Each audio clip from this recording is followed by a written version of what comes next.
everybody, it's Josh again. I'm going to give y'all a lesson on Love Your Love the Most by Eric Church. The song is very special to me. It's the first one I learned to play when I got my guitar. And, you know, it's a really good song. Eric Church has a lot of good music. I like him. But to play this song, you're going to need a capo, 3rd fret. Like I've said a couple times, you need to go get one. It's going to make your playing a lot easier.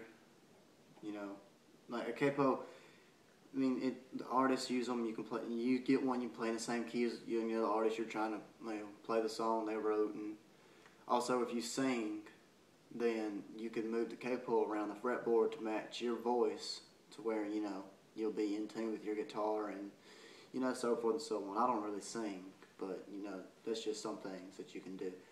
But we'll go ahead and get into the tutorial. This is I Love Your Love the Most by Eric Church. I'll demonstrate it real quick and then I'll start the lesson.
That's pretty much the gist of the song. I want to show you 2 sets of chords. And they plays each set of chords 3 times. 3 times each, but they're kind of like, he plays the first set 2, the second set 1, and then the second set 2, and the last set. I think that's how it goes. Yeah. The first set 2 times, then the second set, then he plays the first set 1 more time, then the second set last time. It's a pretty simple song. It ain't, you know, it's your basic open chords, no bar chords, thanks to the capo. Another thing capo does, eliminates bar chords. And go ahead and get started. The intro riff is 3 parts. I'm gonna break it down into 3 parts for you. You pretty much play it in a G chord, but you only use the top 3 strings to do this. So I'm gonna scoot in, and what you start off with is your middle finger. Sorry about that. 3rd fret, 1st string. Alright, and then the 2nd fret. Well, actually play the A string open and then hammer to the 2nd fret. So it's 3 on the E, hammer 2 on the A, and then open D, and then 3 on the A. So 3, hammer 2, open, 3. Work on that a couple times.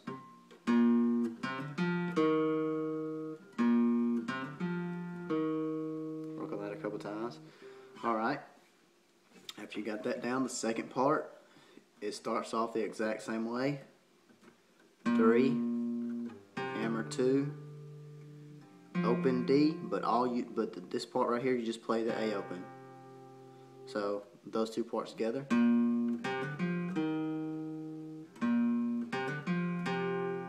Alright, so work on that a couple times.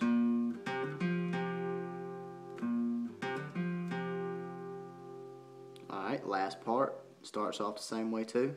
3 on the E, hammer 2, but this time you go down to the 2nd on the D, right here. See if this helps. Maybe. Alright, 2nd on the D.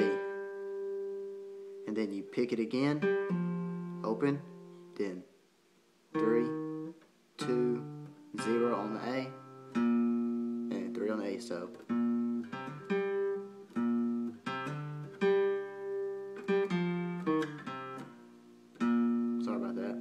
Here it is all together.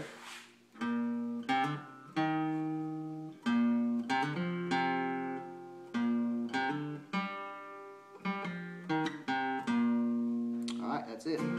And then the first set of chords I'm going to show you is, it's a D to a C add 9.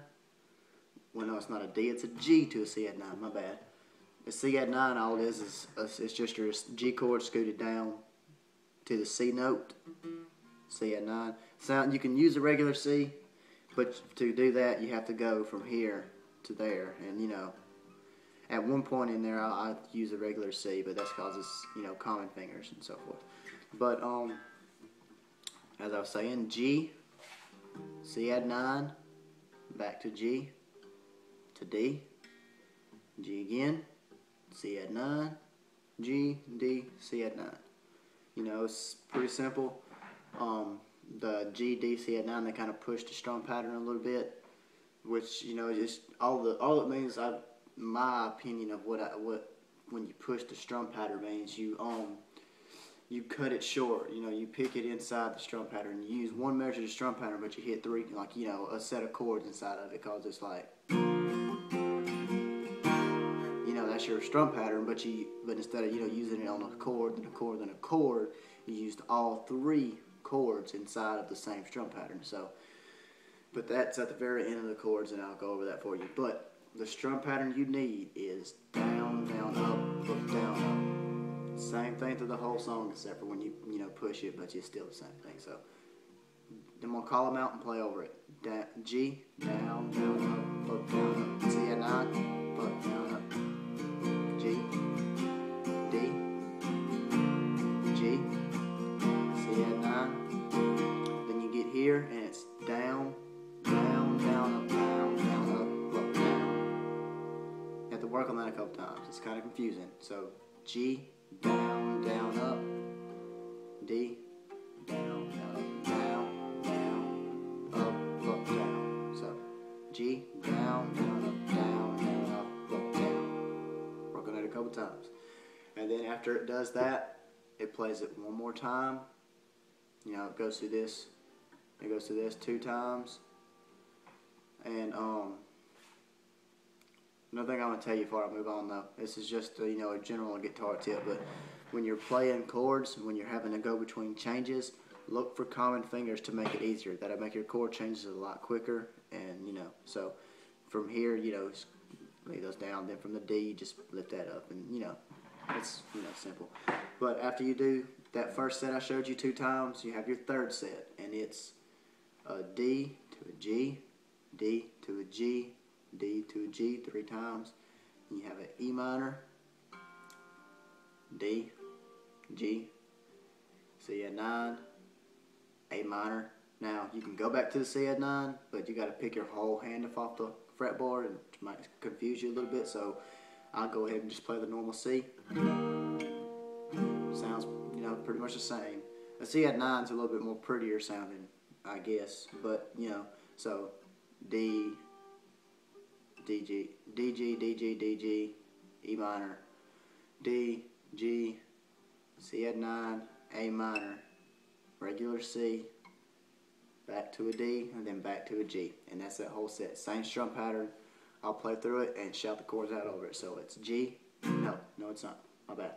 It's D, down, down, up, down, G, D, G, G, D, G, E minor, D, G, C add 9, A minor, C, D, G. Now, so that's the first, you know, first half of it. So, because you play that first set of chords 2 times, then you go to the second set of chords once, and then you play that first set one more time, and then you play this one last time, or 2 last times. But on the very last time you play it, there's a little variation. When you go from your A minor to your C, where you would normally go to your D, you throw in an E minor. So after you go from your, you throw in another E minor. So it's after you go from A minor to C, you go to E minor, D, G. Alright? So that would sound like,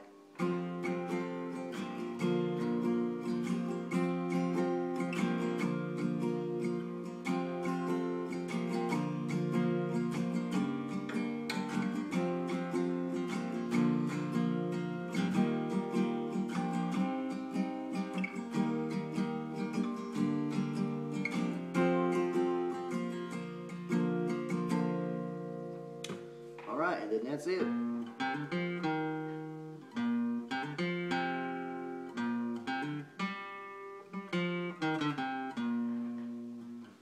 Alright, I hope that helped you out. If you have any questions, leave me a comment and I'll be sure to write back. Thank you.